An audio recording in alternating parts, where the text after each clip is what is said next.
It is a bit of a story, but I had no intention of doing a book. And strangely enough, two people who didn't know each other, both equal ranks in the British and American military, said the reason I should do a book is because of the thousands of African children who,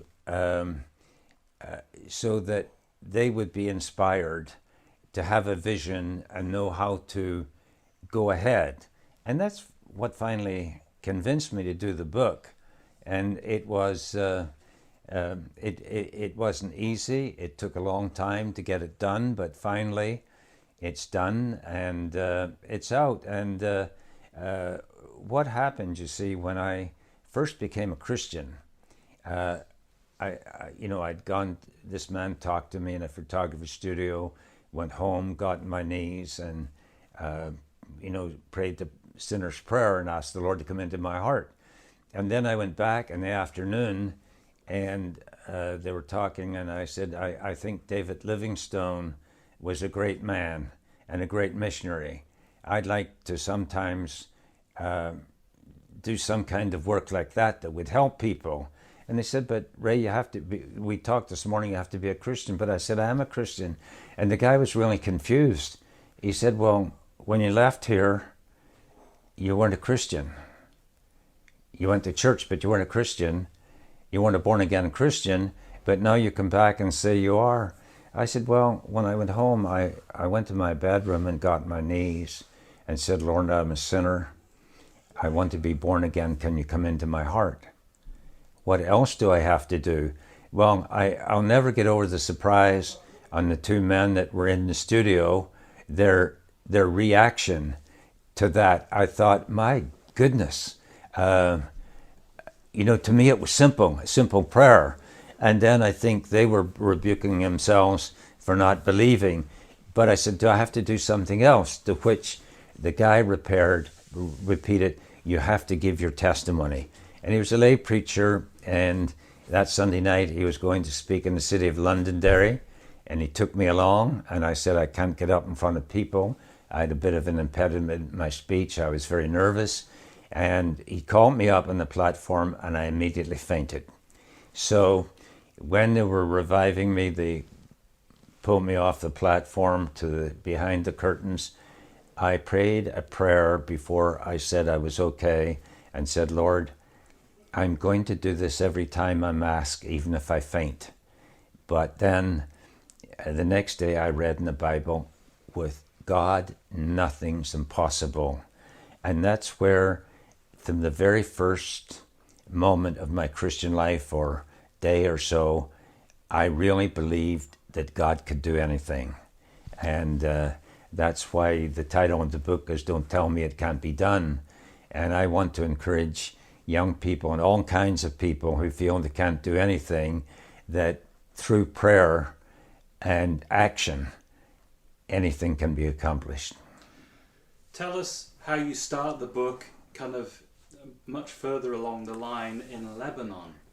Well, yes, a lot of years had passed since I'd first become a Christian, and I had gone to, during the Israeli invasion of Lebanon, I'd gone there to see if we could help. And the Mediterranean was blockaded, and Israelis didn't allow anybody to come in along the Mediterranean. And people, I was listening to television, to ABC's Nightline at that time, and heard Ted Koppel say that old men couldn't get heart medicine, children couldn't get diabetic medicine, and all kinds of things.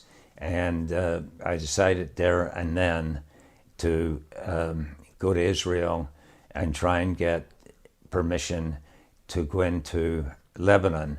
And in helping all of those people, then out of that came something else. A couple of years later, the Western hostages were taken in Lebanon, and one of my friends there called me to see.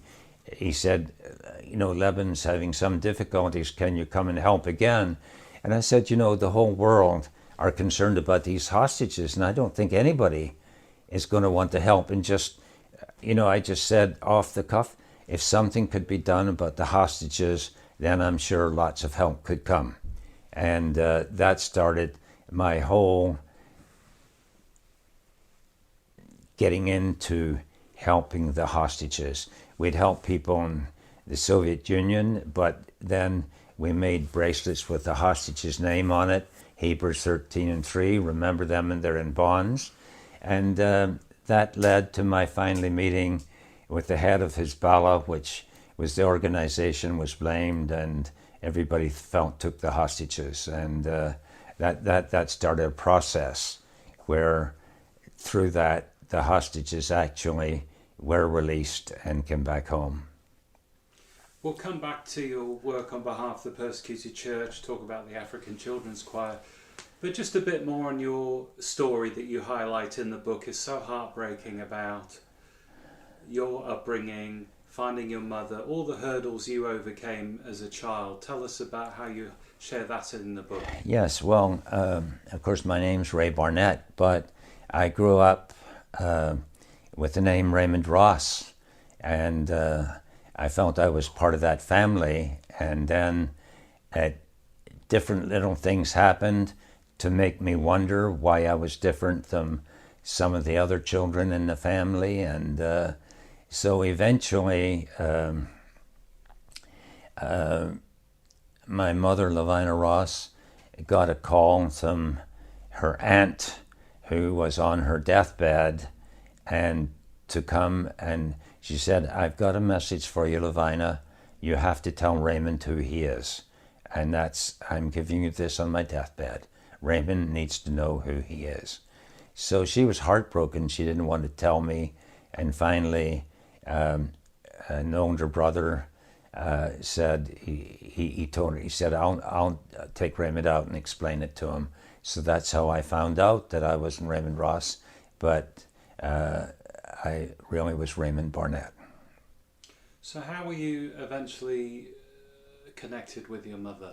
Oh yes, well, one of the jobs I had was in a dry cleaning plant in Coleraine where I lived, and one of my jobs one day was to get all the clothes ready to go into the cleaning machine and make sure that they matched up and so forth. And then I picked up a dress, and for some reason, I was a teenager and I wasn't interested in women's dresses, but I picked up this dress and I thought, this looks interesting.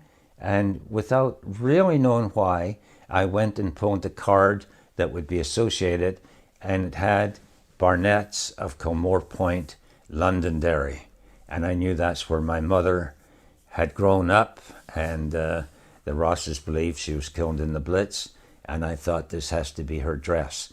Now, I was guessing, but I knew that she lived at Kilmore Point, and I knew that much, and I'd been told she was killed in the war, and that led me going to Kilmore Point in Londonderry to find out more, and eventually I was giving my mother's address and telephone number in London, and immediately proceeded to London and to find her. And she told me when I come, I rode a bicycle all the way from Bermondsey right across London, and knocked on her door. She lived in an upstairs apartment, and she came in and we had a conversation, and she then said, Raymond, it would be better if you never come back here again, because I'm married and my husband doesn't know anything. And even even later, a couple of years after that, I went back to that old place again. It was empty at this time, and it was a rainy, wet night, and it was all the military activity during the Troubles in Northern Ireland, and particularly places like Londonderry, through a lot of checkpoints. And I was with a friend, and he was keeping me company. And then we saw an old fisherman. It was beginning to drizzle, and I thought, miserable, we need to get out of here. But I said to my friend, I better talk to this old fisherman, because he might wonder who we are. We're strangers. And I told him, and I said, my mother once lived here. Oh, yes. He said, that's right. And you had a sister who lived here as well, and she was adopted. And this was like the picture of a fisherman like you'd see in a tin of cough candies, with a white beard and all the gear. And he rattled off the addresses where I could find people, and it was all in his head, and nobody ever knew who he was. Even Comore Point was a small area, and they never knew who he was. And a friend of mine once, at the beginning of the charismatic movement, Reverend Dennis Bennett, and he said, Ray, have you ever considered an angel unawares? And that's nobody could find him, and yet he had all exact addresses in New Zealand, in Australia, of relatives, New York, and so forth, and told me I had a sister as well. And that led to me trying to find my sister.